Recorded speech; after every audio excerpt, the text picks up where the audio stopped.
পেরিয়েছে এমন তো নয়। রাস্তায় একটা অন্যায় হচ্ছিল, সেটা আটকাতে গিয়ে যদি একটু দেরি হয় তাহলে কি আমাদের ঢুকতে দেবে না? না, দেবে না। দারোয়ান দাদা, আমাদের ঢুকতে দাও, ঢুকলে আমরা ফার্স্ট ক্লাসটা করতে পারবো। তোমরা জানো না স্কুলের গেট কটায় বন্ধ হয়? দেরি করে এলে আমি কাউকে ঢুকতে দেবো না। আর এ কথা আমাকে একদম বলবে না। খুব দেরি হয়নি গো, রাস্তায়। দেখো, পরিষ্কার বলে দিচ্ছি, হবে না। দেরি করে এসে আবার জোর জবরদস্তি করতে ঢোকার জন্য? মোটেই আমরা জোর জবরদস্তি করছি না। স্কুলে ঢোকার জন্য। তুমি যাবো তোমার স্কুল নিয়ে।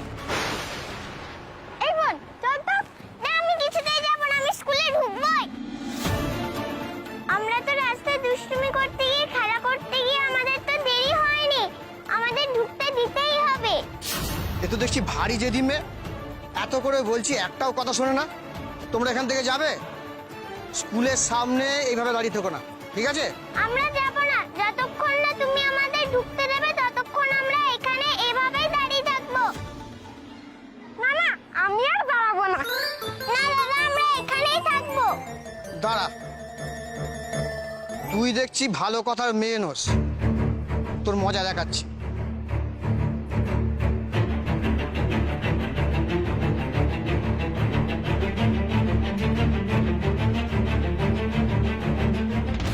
এই দাঁড়া, একদম ঢুকবি না।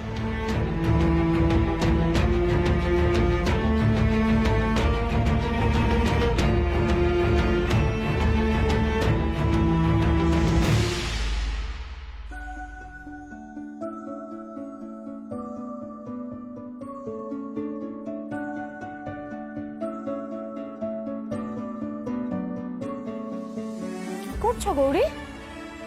ওমা, তুমি তারার জন্য এরকম ভোগের মতো খিচুড়ি বানাচ্ছো?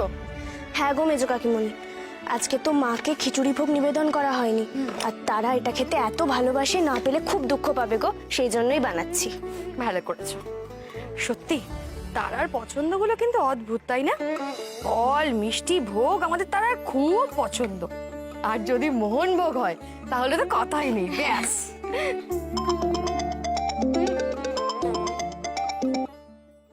হ্যালো, হ্যাঁ হ্যাঁ হ্যাঁ, ঠিক আছে,